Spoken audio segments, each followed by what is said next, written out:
ini. Ibu doakan semoga anak-anak selalu diberikan kesehatan ya.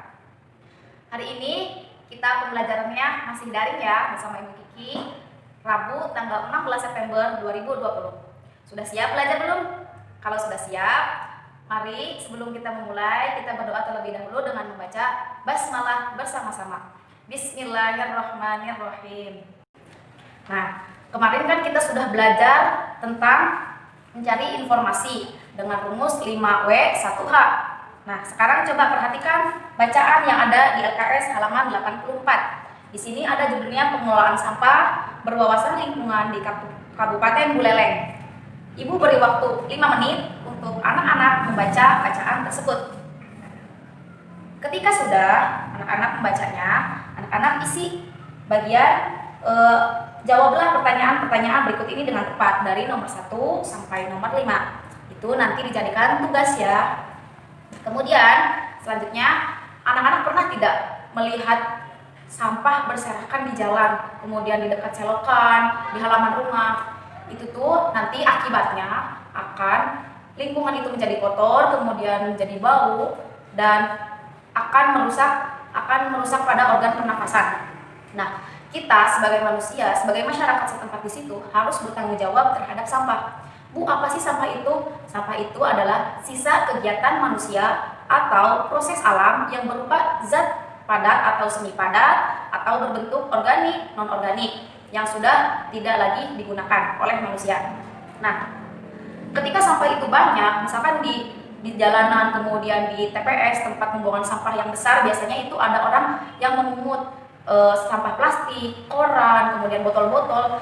Itu namanya pemulung, yang dimana nanti pemulung tersebut akan menyetorkan hasil apa yang dia dapatkan dari memungut sampah itu kepada orang yang bisa mengelolanya untuk didaur ulang. Nah, daur ulang di sini adalah pemanfaatan sampah yang dimana nantinya akan menjadi suatu yang bisa lagi dimanfaatkan dan menjadi bahan baru. Contohnya, misalkan Ibu punya contoh nih, ini adalah figura foto dari plastik yang sudah tidak digunakan. Ini biasanya yang dari artikel-artikel gitu bikin.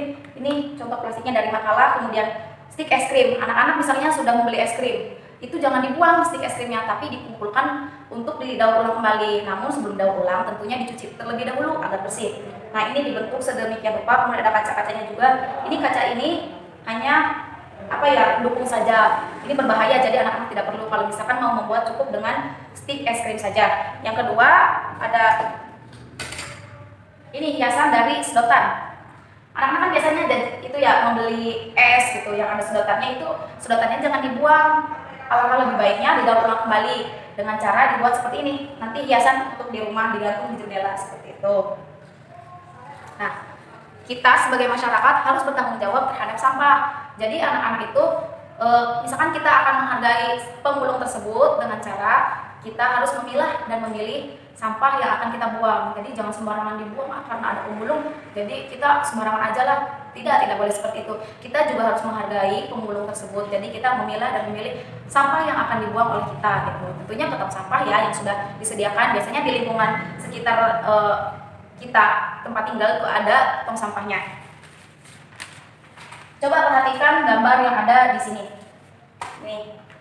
Yang pertama ada pohon kapas, yang kedua itu ada pemintal kapas, yang ketiga itu ada benang, yang keempat itu ada alat tenun, yang kelima itu kain, yang keenam itu membuat pola, yang ketujuh itu proses menjahit, dan yang terakhir itu baju yang sudah jadi. Nah, ini semua merupakan kegiatan usaha ekonomi. Kemarin sudah kita pelajari ya, kegiatan usaha ekonomi itu ada 3. Yang pertama ada produksi, yang kedua ada distribusi, yang ketiga ada konsumsi. Masih ingat tidak produksi itu apa? Produksi itu proses menghasilkan, yang kedua distribusi itu proses dalam pendistribusian, dan jadi jalan untuk produksi ke konsumsi itu seperti apa, itu ada di distribusi. Kemudian yang ketiga konsumsi. Konsumsi itu proses penggunaan atau penghabisan jasa yang sudah didistribusikan dari produksi. Nah, contohnya di sini produksi. Yang pertama ada di sini memproduksi baju yang kita gunakan. Kemudian distribusinya kemana? Ke toko, bisa juga ke pasar seperti itu. Nah, konsumsinya itu digunakan seperti ini. Kita misalkan kita kan pasti membutuhkan orang lain ya. Setiap manusia itu membutuhkan orang lain. Ketika kita tidak bisa membuat baju, berarti kita kan membelinya. Nah, ketika kita membeli berarti kita sebagai konsumen. Orang yang memproduksi disebut produsen. Orang yang distribusi disebut dengan distributor, dan orang yang melakukan kegiatan konsumsi disebut konsumen. Nah, kita di sini sebagai konsumen karena kita hanya menggunakan. Tetapi ketika orang tua kita bisa membuat baju, kemudian pendistribusian, penjualan seperti itu berarti sudah bisa memproduksi seperti itu. Nah, itu kegiatan ekonomi masyarakat seperti itu. Mungkin di video kali ini cukup sekian. Kurang lebihnya mohon maaf. Jangan lupa dikerjakan tugas halaman 84-nya. Jangan lupa juga jaga kesehatan. Wabillahi taufiq wal hidayah. Wassalamualaikum warahmatullahi wabarakatuh.